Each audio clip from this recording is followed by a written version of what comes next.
My first experience of playing the recorder was at the secondary school I attended as a pupil.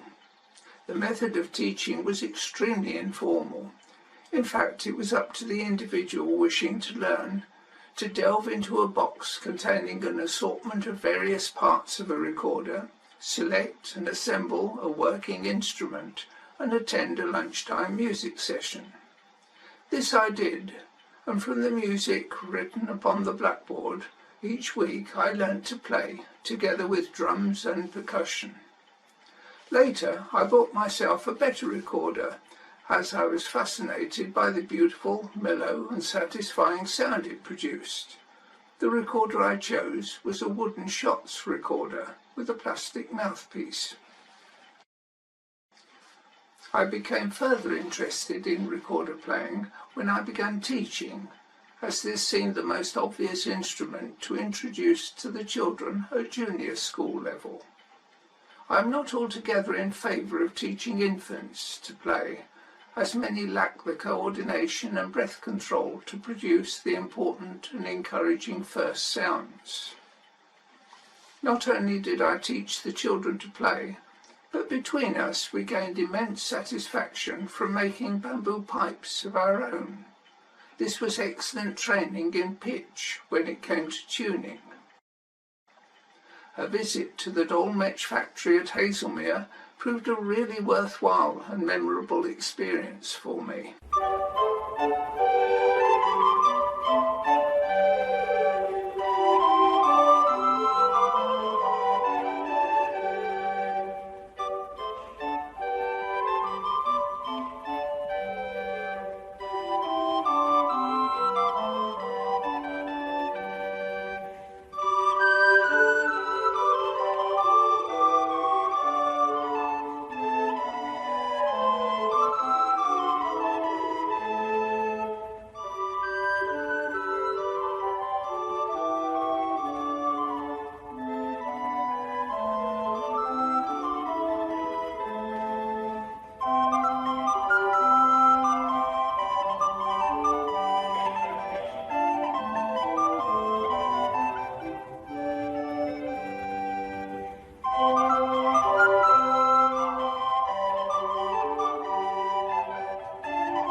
At my first school, I began teaching a group of very enthusiastic children, about 35 to 40 in number, playing a variety of different types of Descant recorder and using the well-proven Red Book by Priestley and Fowler as the basis of our first lessons.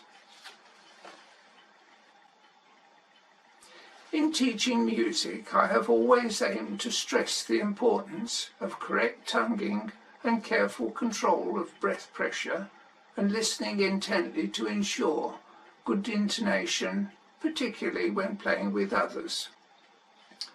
With a large group, it is often necessary, though not desirable, to work beyond the limits of some children while stretching others. In fact, it was not long before one or two children showed a real aptitude for the instrument. Once they found they were able to play tunes they knew, they became even more enthusiastic and were keen to practice at any spare moment during the day, both at school and at home. These children met each lunchtime, and it became apparent that this did not allow us enough time to practice. So additional time was given to those children whose parents were in agreement for them to stay after school for further lessons. I divided them into smaller and more manageable groups, the beginners meeting on Monday and Wednesday, with a day in between to enable them to overcome some of their difficulties. The more advanced group came on Tuesdays and Thursdays. I also selected a small group of particularly talented players to form a festival group, which met on Fridays. This latter group continued to meet long after they left the primary school and returned each Friday evening to the home of one of the group whose house was sufficiently large to accommodate them without disturbing the rest of the family, whose hospitality was greatly appreciated.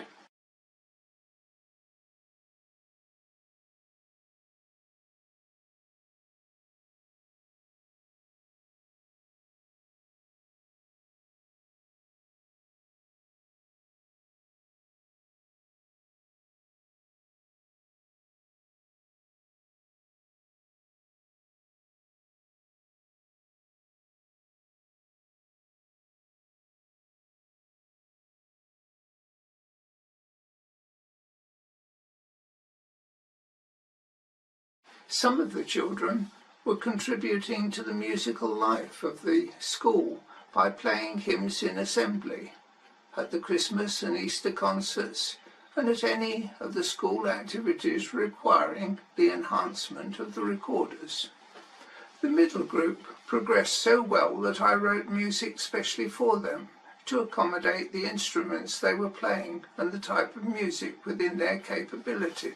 I then tried to include in their repertoire as wide a selection of music as possible, ranging from pieces written especially for recorders by early 15th and 16th century composers to those of modern living ones. I found hymns and carols were very good practice, as they afforded the children the opportunity to play tunes they knew, as well as playing in parts and concentrating on good tone, tonguing and breath control. The playing of the recorders has been the feature in many primary schools, possibly due to the fact that it is an excellent way of teaching music to children and introducing them to ensemble playing. An annual music festival took place at the Central Hall in Birmingham, where groups of children from all over the West Midlands came together to play recorder music. The sound of several hundred children making music together was most exciting. I was able to take a group of children along to those festivals each year, and they always found the experience most stimulating. It not only enabled the children to prepare a selected number of pieces to play to a good standard, but also gave them the opportunity to play under a different conductor and learn additional useful facts relating to playing techniques and interpretation of pieces. I was anxious to give as many children as possible the opportunity to play regularly, and the lessons continued with keen children coming to me each lunchtime and after school. I encouraged regular practice at a steady pace, so they moved on to new music and became involved in as many activities which needed musical contribution as possible. Such was the enthusiasm that my festival group met during the holidays and worked on an animated film based on a story which was inspired by one of the children.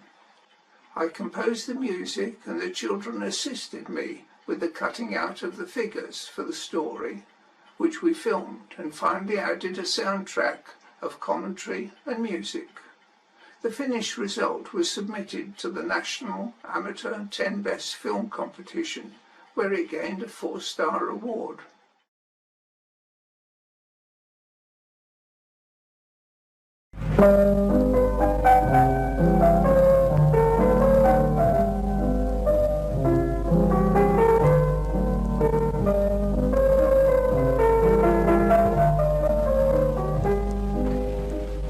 Origami were little people made of paper. They lived in a little paper house near to a river.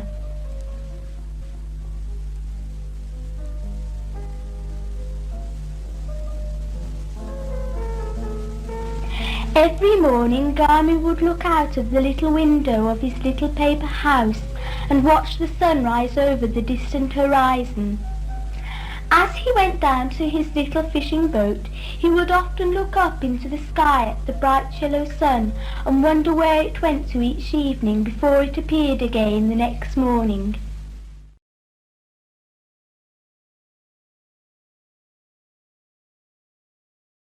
Little fisher boy in your little paper boat, early in the morning comes out.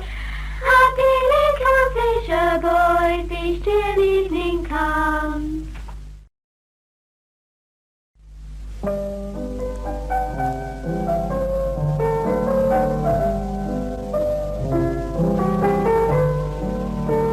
One day when Garmy was fishing, a large paper fish leaped out of the water into the boat.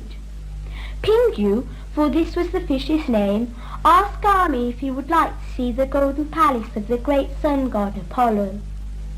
The adventure would take him on a long and exciting journey. Garmy, who had always thought how beautiful the sun was and had wondered where it went to each night, agreed to go with the fish. Pingu told Garmy that they must first go to the cave of Mersing, deep under the sea, for it was only around her cave that the magic seaweed grew that would prevent Garmy being burnt by the great fire of Apollo. Quickly down they went, past coral reefs and sunken ships, shells and crabs and coloured fish. Past coral reefs and sunken ships, shells and crabs and coloured fish. When they reached the cave of the mermaid Mersing, she was sitting on a rock singing a beautiful song, while many brightly coloured fish performed a little dance.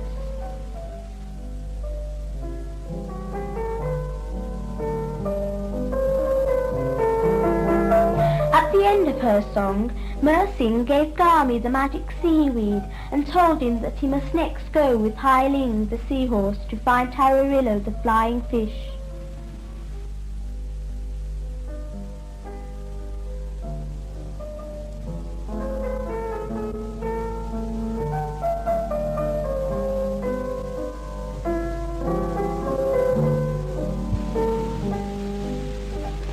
Tararillo took Garmy so quickly through the water that it was not long before they reached the surface and was soon flying high above the waves and onto the island of the Japawong bird, who was to take Garmy on the last part of his journey to the palace of Apollo.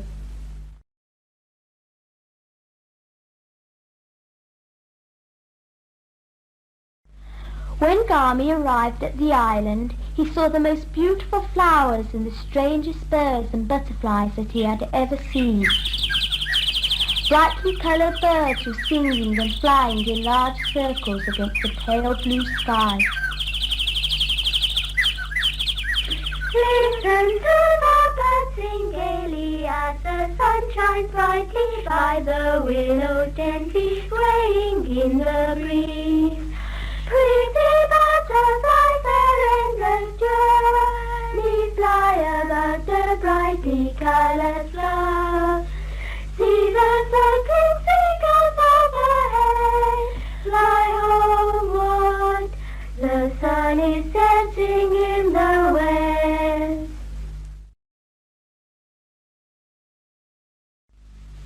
Garmy had eaten the magic seaweed that would prevent him being burnt by the great fire of Apollo, and was having a wonderful ride on the back of the Japawong bird to the Golden Palace.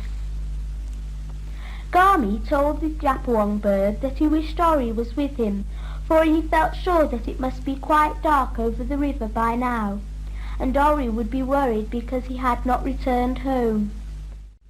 The Japawong bird told Garmy not to worry because it would not be long before he saw Ori again. Ori, meantime, had gone to the shore to look for her brother, when suddenly a large shell spoke to her.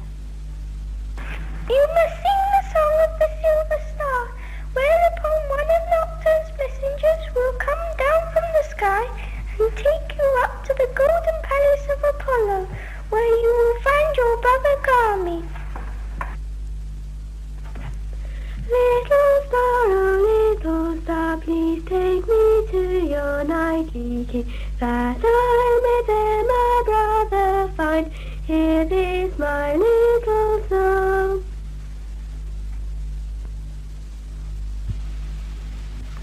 Ori sang the song so beautifully that Nocturne the Night King himself came down in a silver coach pulled by 4 silver white horses, and took Ori high above the hilltops and onto Apollo's kingdom.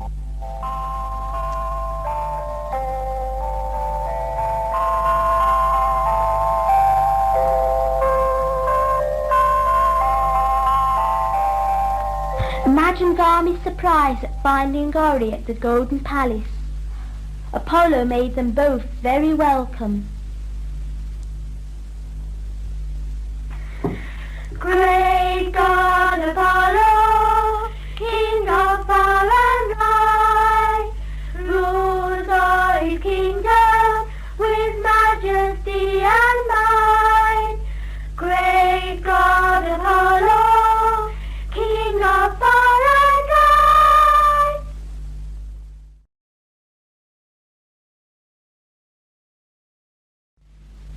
Ori and Garmy were so happy that they decided to live forever with Apollo and Nocturne and help them to rule their wonderful kingdoms.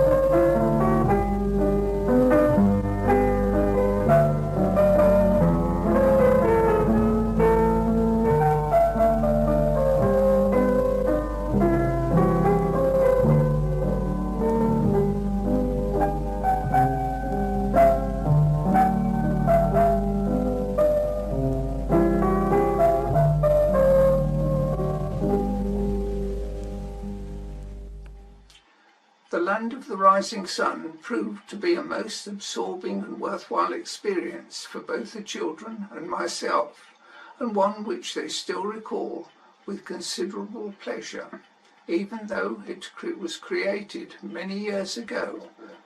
We used children singing, piano, and a nightingale bird whistle for effects, thus expanding their musical knowledge in other ways. The group enjoyed making this film so much that we went on to construct another, in which a recorder featured very prominently.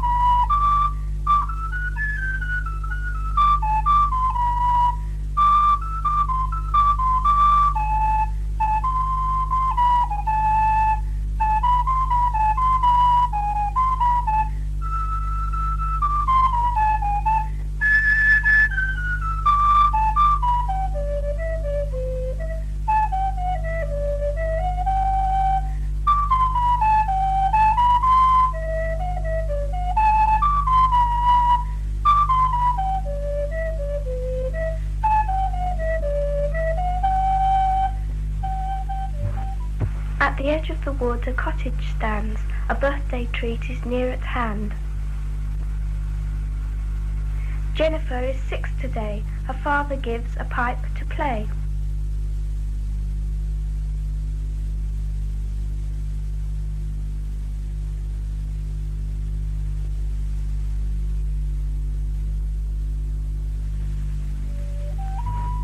Delighted with her little gift, into the wood she quickly skips.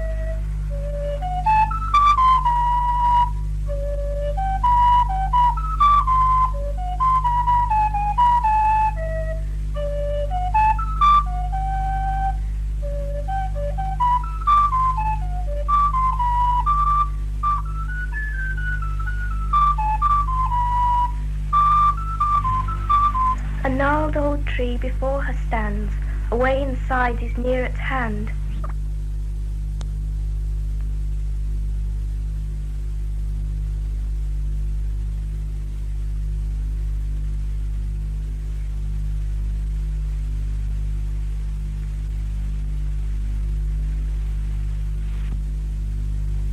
But once inside a witch appears, a figure filling her with fears.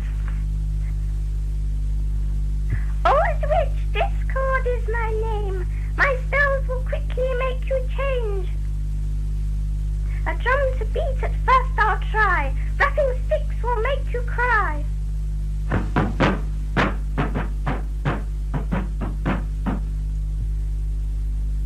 A trumpet next that wind will blow. A cold and draughty thing I know.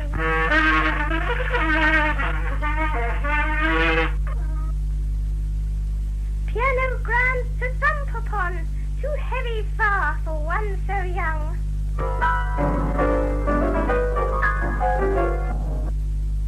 A little pipes about your size, the nose is playing my spells.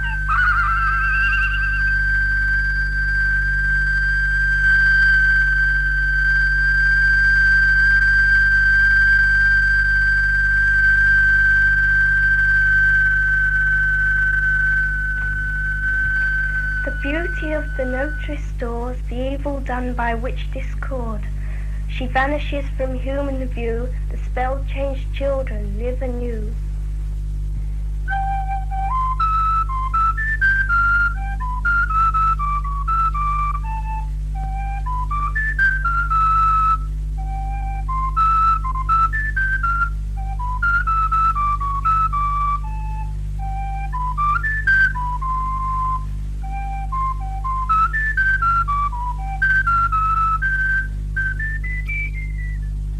The group, after this experience, became very united in their efforts to work together towards producing music of a very high standard.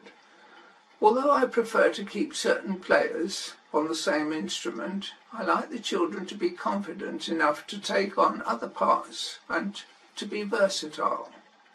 This helps with sight reading and enables us to vary pieces by playing such devices as higher and lower consorts and trios within larger groups to produce echo effects without loss of intonation.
The standard of playing by children in the group gradually progressed to such a level that they were asked to take part in a series of programs about music in schools, in places where they sing, to be broadcast by the BBC.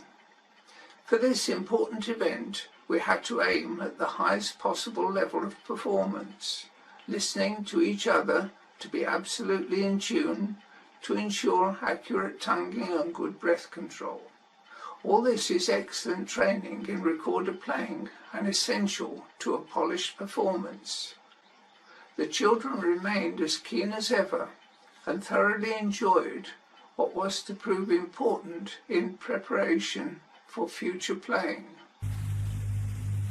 Apart from the choir of St Bernard's Junior School, this week's programme also features the Mike Camps Recorder Group, which is based at the school. The group was formed at the school 5 years ago. Most of the players have now left, but the group still meets regularly at the school for practice and indeed includes junior school children.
Country Gardens, followed by the Waltz Hesperides, conducted by the group's conductor, Mike Camps. The Mike Camps Recorder Group, based at St Bernard's Junior School, has a very successful record in competitive festivals in the Midlands, winning prizes in adult competitions. The recorders used by the group range from sopranino to tenor, but as yet they haven't been able to raise the cost of a bass recorder. Here are some more examples of their playing. A serenade by Haydn, followed by 3 15th century dances.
the Mike Camps Recorder Group based at St Bernard's Junior School.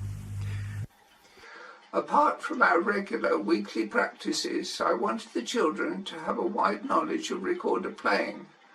So it came to be part of the musical curriculum in schools throughout the work of the Dolmetsch family. We were very fortunate indeed to be paid a visit by Karl Dolmetsch himself, and the children were really fascinated by his informative talk and naturally quite overwhelmed by his playing. We all learnt a great deal from him and were stimulated still further to become even better players ourselves. How many of you play a ukulele? Oh, now that's a nice show of hands. Now, how many of you play the recorder? Same number, all right. So that means that we meet immediately on something that we both do. All right. So now that's because we like music. And liking music isn't something new. People have been liking music for a very long time. Not hundreds and thousands of years. So when you learn your way through history,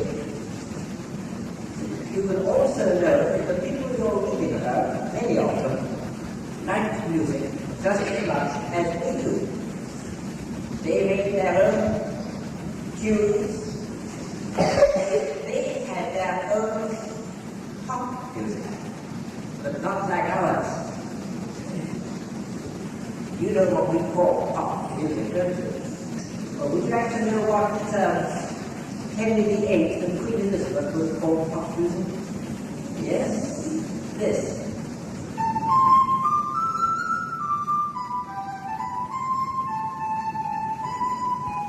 You know that too? Yes. Well, that was their pop music, and many more like it. And played on recorders as you do. All right. Well, now, most of you who learn the recorder will begin with the desk cat. You do, don't you? The desk cat. But you do know, of course, that this is one of a family, just as many of you are one of a family. And I expect most of you have seen, perhaps some of you have played the family. But you do know about something larger and lower.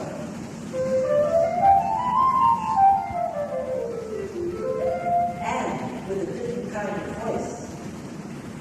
Like human voices, reporters' voices vary.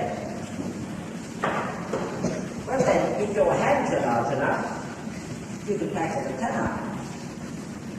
I say large enough because the tenor is just twice the length of the desk. So yet again we get lower notes and another kind of sound.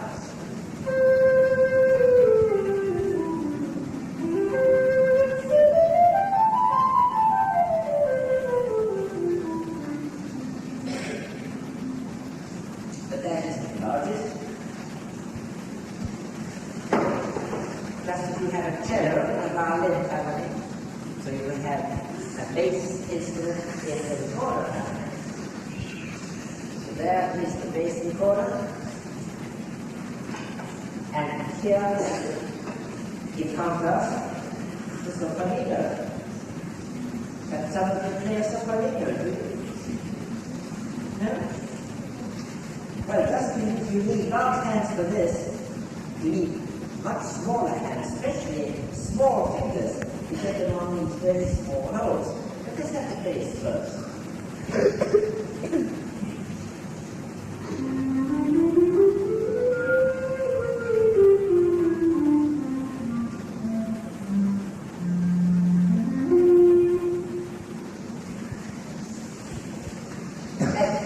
Look how large these holes are.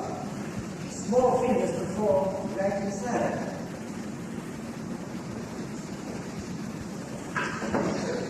Now here, this is what I have to do. Squeeze my fingertips together.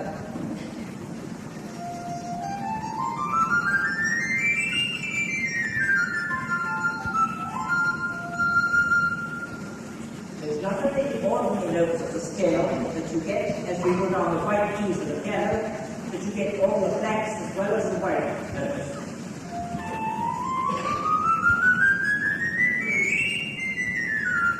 Going up in semitones. And as you get on with your recorders, you may play with others that more than doubles your pleasure in music. But you may even want to play the oxford by yourself. You have to start doing this.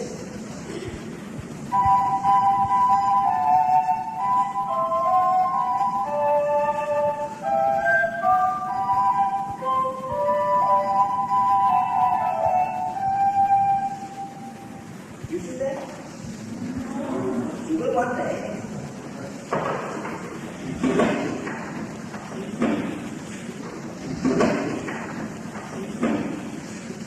I think we should give you a piece on each member of the recorder family in turn. And we are starting right in the 16th century. Now that is the time that I was talking about when I mentioned Henry VIII and Queen Elizabeth. And I said there were so many more tunes and these things. The first one, for instance, Wolsey's Choir, by William Byrd, who was top musician for Queen Elizabeth. Now, I'm using a pedal for this.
Gay too, but they had their slow ones as well.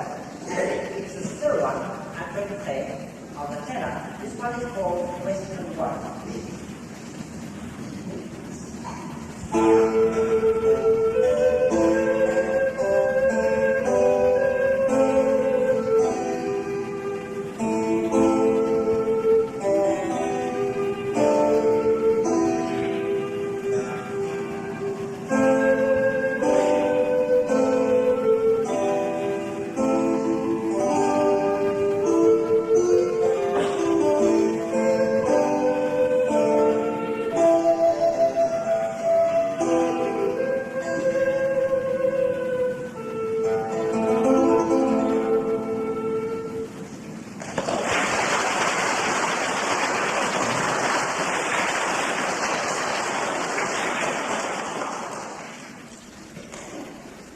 And now to the bass. In the 16th and 17th centuries, composers often named a piece after a famous person. You get many that fall after Queen Elizabeth, for instance, or the Earl of Salisbury. This piece is called Lord Zouch's Mask. It must have been composed for some great occasion at the family home.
not named after anybody.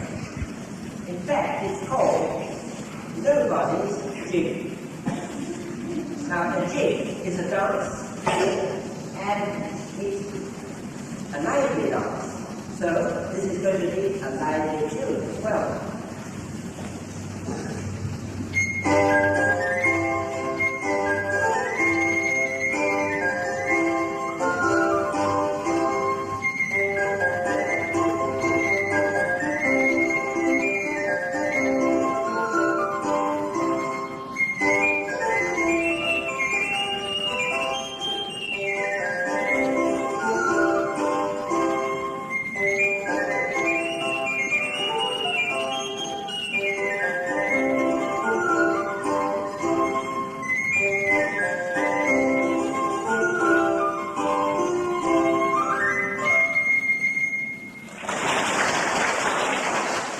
Several of the older members of my group also came with me to the Society of Recorder Players meetings in Birmingham, where they were able to hear eminent recorder players talking and demonstrating their skills. Thus they became more and more aware of the superb sound produced by accomplished players, and also of the wealth of lovely music that there is to be played. They heard such notable names in the recorder world as Dom Gregory Murray, A.W. Benoy, Edgar Hunt, and Walter Bergman, to name but a few. I have included brief extracts of the type of instruction they offered at these meetings.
The children need a challenge.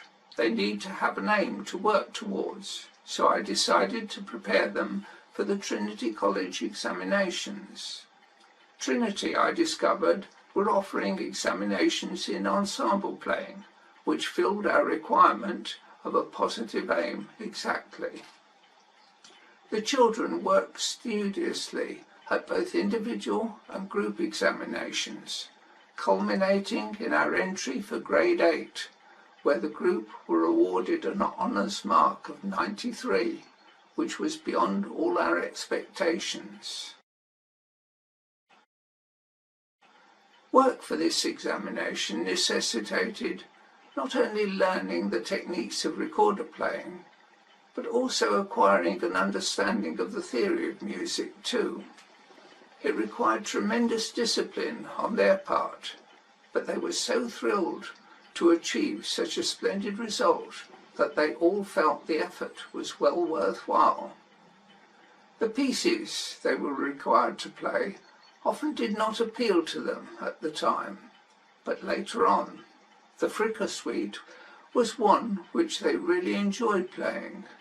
By now, they were able to discriminate between what they liked playing and what they found rather dull and musically uninteresting, or lacking a challenge for them. The Fricka Suite certainly offered a challenge.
In preparing for a piece, I first have a playthrough so the group get the general feel for it.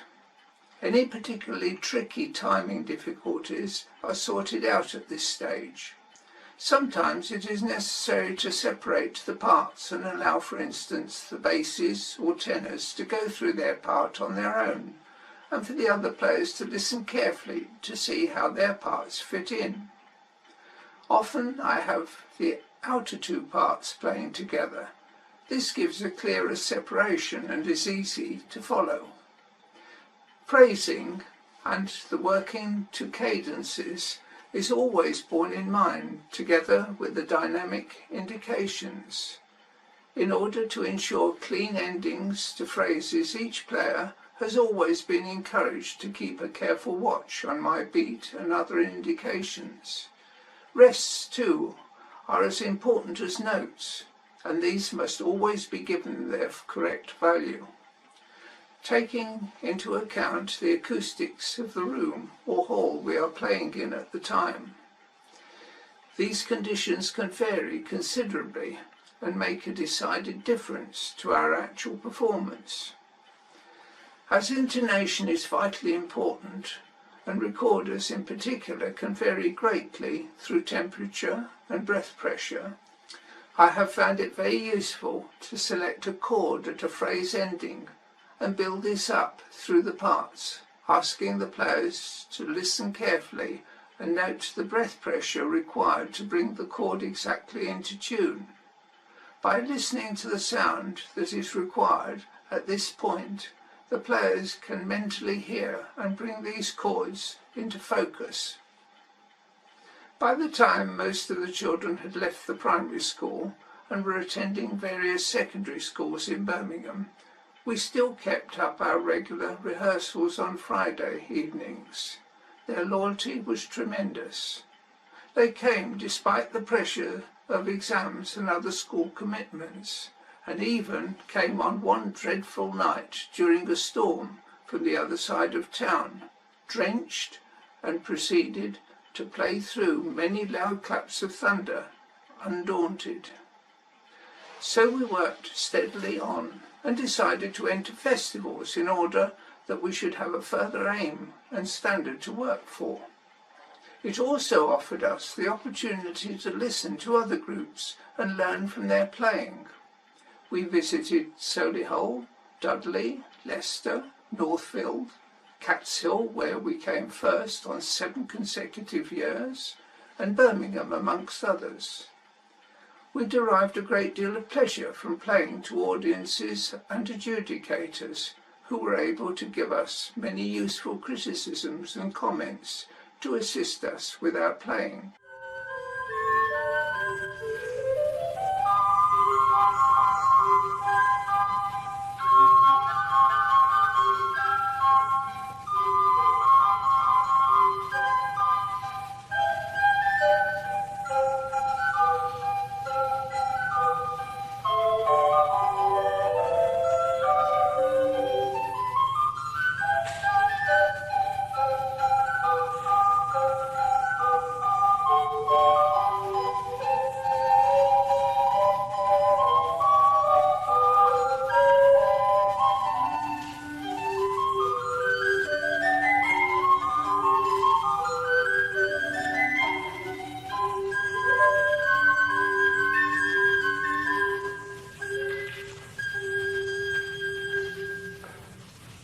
I was anxious to obtain some good recordings for the group playing so they could be studied, and was able to hire a room at the YMCA for this purpose and include an example from the session during which we played a piece specially written for the group by the head of music at St Paul's Grammar School, Mr Morley.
The relaxed atmosphere that prevailed during our playing session together was conducive to the many discussions over difficulties encountered and the interpretation of the music.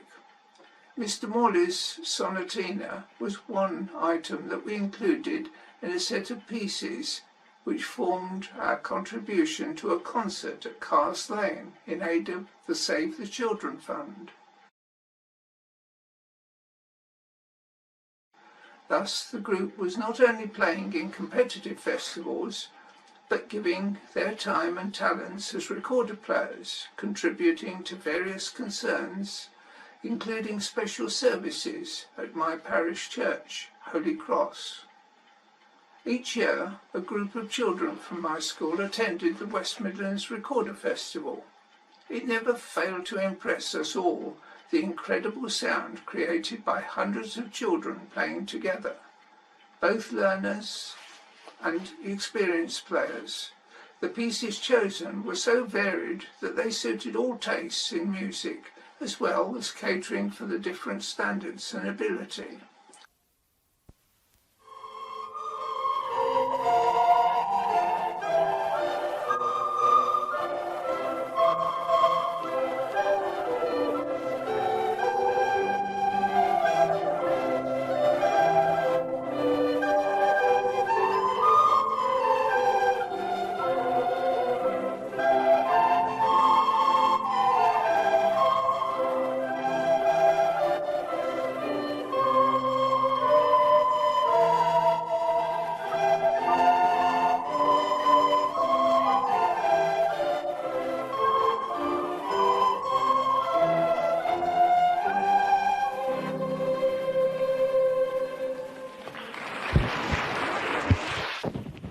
Mr. Paul Clark was one of the most eminent recorder players in the Midlands and has given much valuable advice as well as inspiration to young players. He formed a concert group from members of the SRP, and I was fortunate to be included in this group. We gave concerts throughout the Midlands.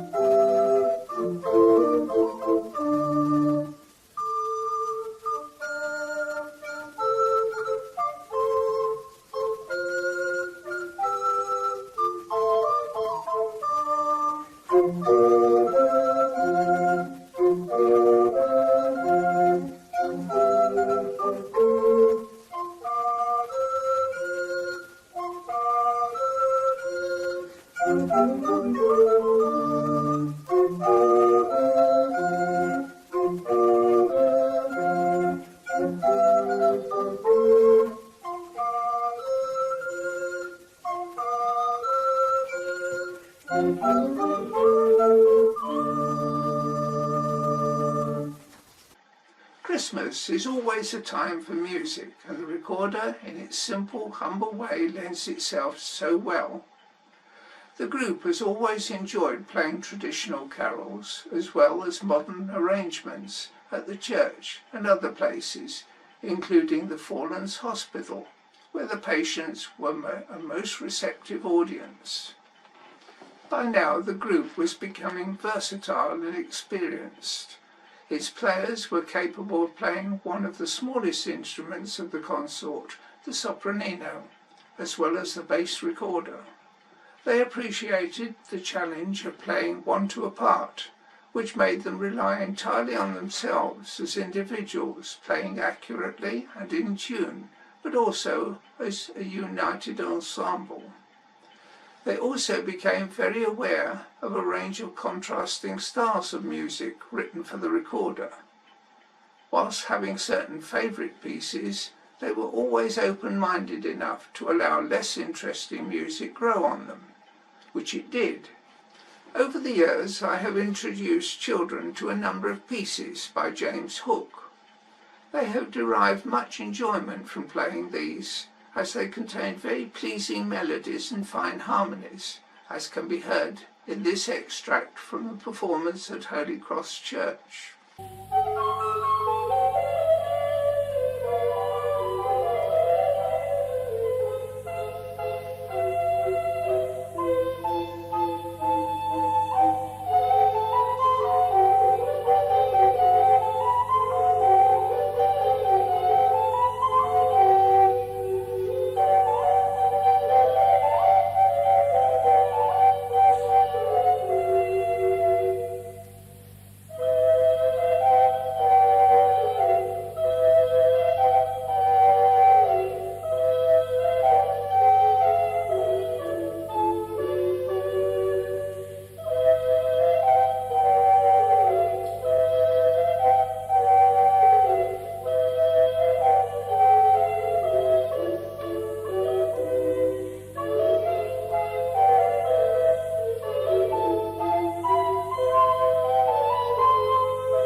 Maureen Kelly was one of the original pupils in the group, who continued playing with me right up to the time she left St Paul's Grammar School and went to Canada.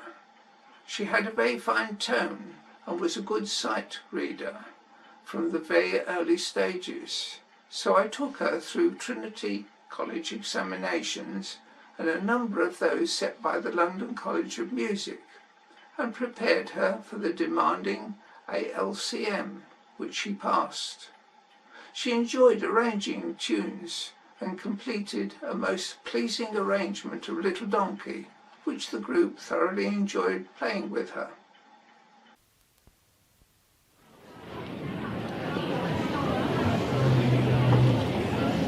Ladies and gentlemen, there's one thing I didn't print in the programme, and that is that this arrangement of Little Donkey has been made by Maureen Kelly herself, the third.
Maureen was always willing to tackle any task where the recorder was called for.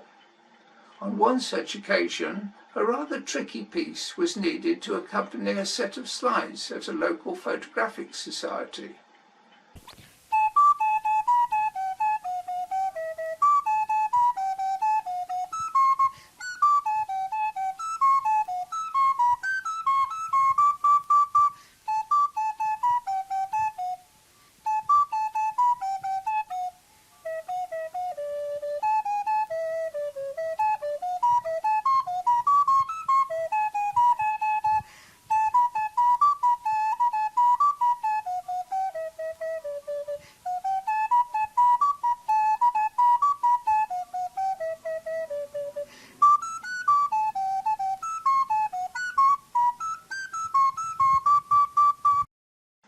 Her talents as a performer can also be appreciated from the recording of her playing part of a concerto by Baston at the Dudley Music Festival.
rather invidious to have to give first prize to a girl who proceeded to start with collapsing on the floor. Where are you? What is your name? Is it Margaret, by any chance? Or Nanny? Maureen, yes. But I can quite see why Maureen did collapse on the floor, because she obviously takes her recorder playing very seriously. She can be just a little bit too serious for a few minutes, and was so worried, I think, that she should do her very best, that when she first performed, she would overcome, because one particular little passage work became a bit sticky, and it didn't quite come off. But she obviously does take her work very seriously, and I'm pleased she played this afternoon. I'm pleased she managed to get the blood back into her brain again, been able to play again at the end, because she showed us, I hope, something approaching what the chord playing can be. It had almost all the ingredients of the performance. It wasn't completely under control, but for a difficult and ambitious choice, it was quite definitely the best performance of the afternoon, and it's a little invidious for me to have to give it to a person who had to have a second shot, having collapsed after the first 2 or 3 bars of the first performance, but I'm sure those of you who were here throughout this class will agree that that was the finest performance. I have given her 87%. When I moved to another primary school in Solihull, I was anxious to introduce recorder playing to my pupils. Unfortunately, there was not the same dedicated interest, but I was able to involve recorder playing with other musical activities in the school. One way I was able to do this was by writing a musical setting of the Christmas story, which we performed at our local church. But now, very pleased to welcome Michael Camps and the recorder group and singers, who are now going to give us the musical version of the Christmas story called Follow the Star.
peace on earth, goodwill towards men.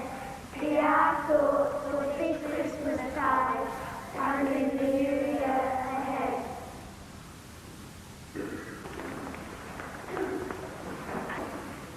What can I say but thank you all very, very much for that lovely message you've given us for our family service. That was a delight. Thank you all very much. We do appreciate it. Thank you for the message. I feel it is important that recorders should be used both as an accompaniment for voices as well as in conjunction with percussion instruments, with which they can blend extremely well, giving many more children with varying capabilities and aptitudes the opportunity to make music together. Even the simplest tune can be made to sound very effective when to the melody is added a ground bass, and the melody develops still further into a set of variations. Paul's Steeple can be played in a variety of ways. It is most effective using voices as the ground bass. But here we have Paul Clark's superb rendering of it, with the accompanying harmonies being provided by members of the SRP. Mr. Clark enjoyed experimenting with even the simplest of tunes and demonstrated this so well to his audiences of children and master classes, where he takes a tune and composes as many as a dozen variations on it. We can always learn a lesson from him in tonguing, fingering, breath control, and the importance of practicing scales for coordination and dexterity. The example chosen perhaps gives some indication what a fine player he was. What's a nay like on there?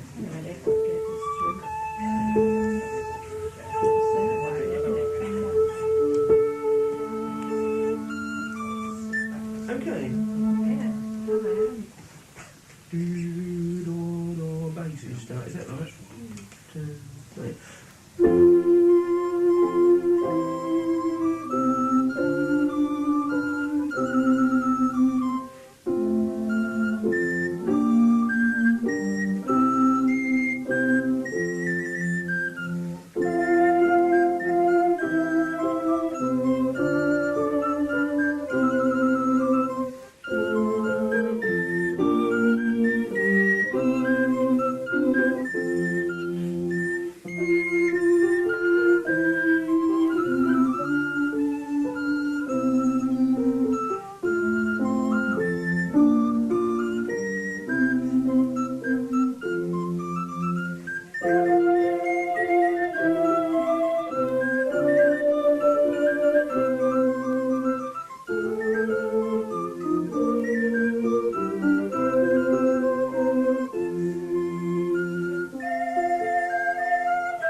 recorder has been, in some parts, responsible for the revival and performance of much early music in England.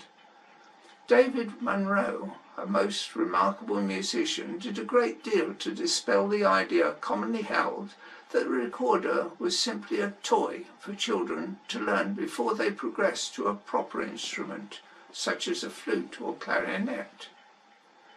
I have always had tremendous fondness for the recorder, and in particular for a rather delightful sonata by Walter Rohr, which I trust demonstrates something of the sweet tone and versatile nature of the instrument, although to be really authentic, I would have preferred to be accompanied on a harpsichord.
Today there is a whole wealth of music published for recorders, and many players respect it as the right instrument for the music of Bach, Handel, Telemann, Loewe, Hook, and early English composers such as Holborn, Purcell, Morley, and William Byrd. But now we have modern composers writing for outstanding exponents of this instrument, such as Michaela Petri.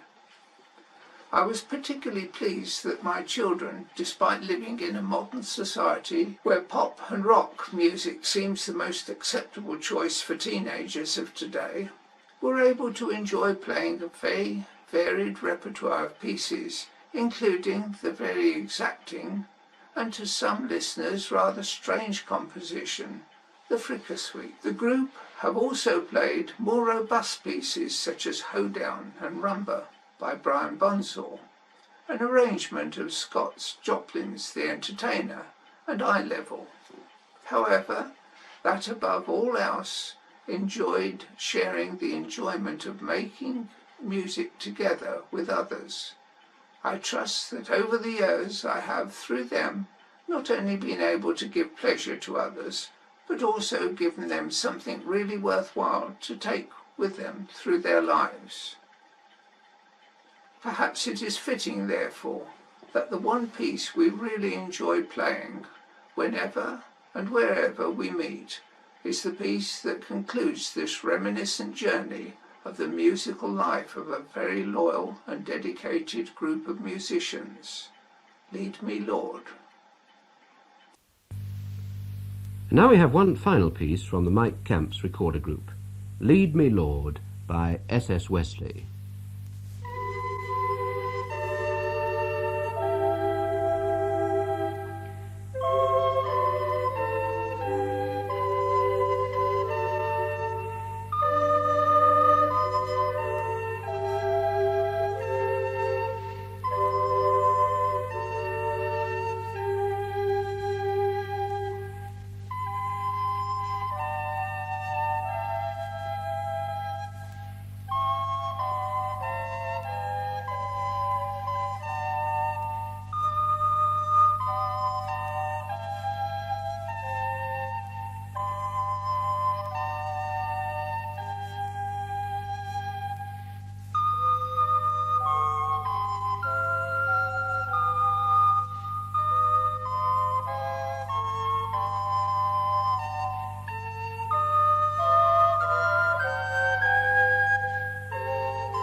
As these words resound in my mind, I trust that I shall continue to lead others along the exciting and rewarding path of recorder playing, so that their lives may be enriched by being able to share the joys of making music together.